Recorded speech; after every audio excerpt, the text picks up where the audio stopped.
ഗുജറാത്തിൽ ചന്ദിപുര വൈറസ് എന്ന അപൂർവ വൈറസ് ബാധയിൽ മരണം 8ആയി.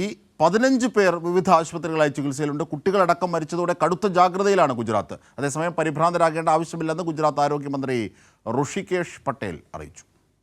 ജൂലൈ 15-ന് ഗുജറാത്തിൽ റിപ്പോർട്ട് ചെയ്ത ചാന്ദിപുര വൈറസ് ബാധയിൽ നിരവധി പേരാണ് ചികിത്സയിലുള്ളത്. സബർകാന്ത, ആരവല്ലി, മഹിസാഹർ തുടങ്ങിയ ജില്ലകളിൽ അണുബാധയിൽ കുട്ടികളടക്കം മരണപ്പെട്ടതോടെ കടുത്ത നിയന്ത്രണങ്ങൾ സംസ്ഥാനത്ത് ഏർപ്പെടുത്തി. സബർകാന്തയിലെ ഹിമത് നഗറിലെ ആശുപത്രിയിലാണ് ആദ്യ കേസുകൾ റിപ്പോർട്ട് ചെയ്തത്.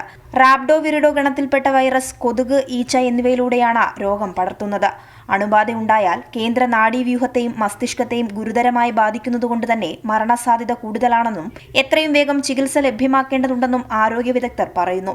15 വയസ്സിന് മുകളിലുള്ള കുട്ടികളെ സാരമായി ബാധിക്കുന്ന വൈറസിന് വ്യാപനശേഷിയും കൂടുതലാണ്.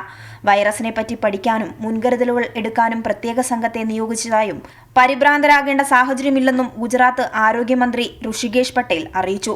അയൽ സംസ്ഥാനങ്ങളായ രാജസ്ഥാൻ, മഹാരാഷ്ട്ര എന്നിവിടങ്ങളിൽ നിന്നും നിരവധി പേർ നിലവിൽ ചികിത്സ തേടിയിട്ടുണ്ട്. രോഗം സ്ഥിരീകരിക്കാനായി രോഗികളുടെ രക്തസാമ്പിളുകൾ പൂനെ ആസ്ഥാനമായുള്ള നാഷണൽ ഇൻസ്റ്റിറ്റ്യൂട്ട് ഓഫ് വൈറോളജിയിലേക്ക് അയച്ചിരിക്കുകയാണ്.